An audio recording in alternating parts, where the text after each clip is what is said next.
Good evening, Professor. As we wrap up modules 5 and 6, I definitely was able to take quite a bit from this learning section, or these two modules.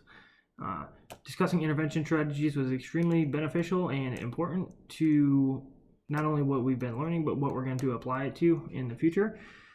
I think it's one of those things that we use quite a bit, but we don't really classify it or acknowledge the fact that we do rely heavily on some of these strategies during community risk reduction or fire prevention risk reduction plans.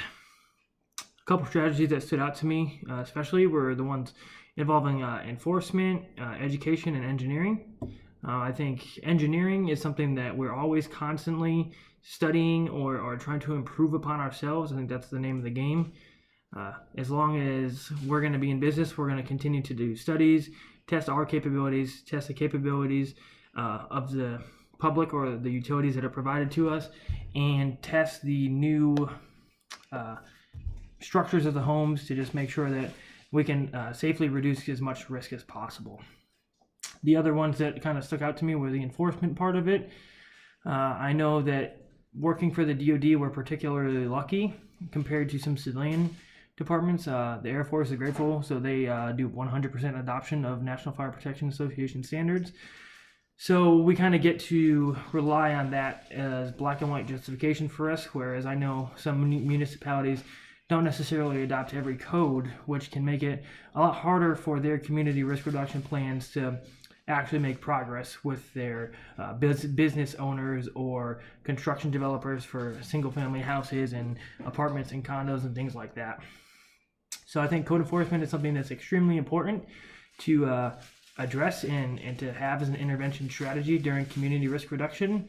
However, I also see how it can be a hurdle for some departments based on how much support you can get from your government.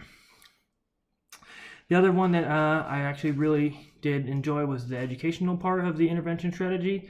I think that comes hand in hand with almost any strategy that you want to apply, whether it's the engineering one or it's the enforcement one, anything really.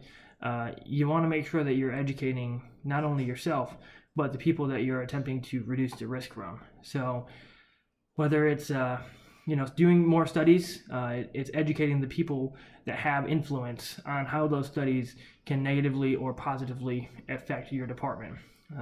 Again, with code enforcement, education is huge because you're not telling someone to change or to take out a daisy chain, for example, just because you have the power to tell them. It's important to educate them so they agree with your cause and they actually understand why they are doing what you're telling them to, instead of just saying, hey, I'm a firefighter, you need to remove your daisy chain because I said so. So some of those strategies really were all awesome, and it was a great way to kind of step back and evaluate some of the tools we have in our community risk reduction toolbox.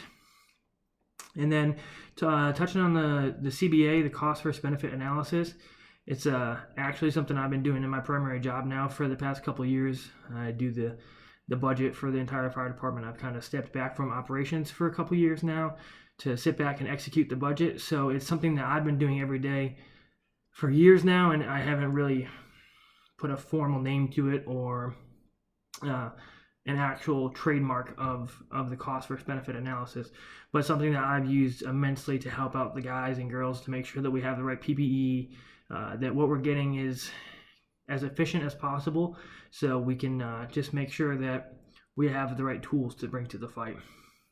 So with that, coordinating, for example, contracts and orders through other government agencies, timelines are extremely important. So it was a great forum post to hit on this week, talking about timelines, and that Gantt chart was actually really awesome. It's the first time I've seen anything like that before, and I definitely plan to implement that into my day-to-day operations at work to just keep things flowing smoothly and make sure that our stuff gets done on time. I know with big projects, stuff can get sidetracked and lost in the ways pretty easily. So having a template or a tool like that promotes continuity and just will make for only easier purchasing and tracking of big projects. So as we wrap up this module, I'm excited to use the stuff that I learned both during the rest of the class and bring back to the department for my guys. But also excited to see what the last few weeks have in store for me.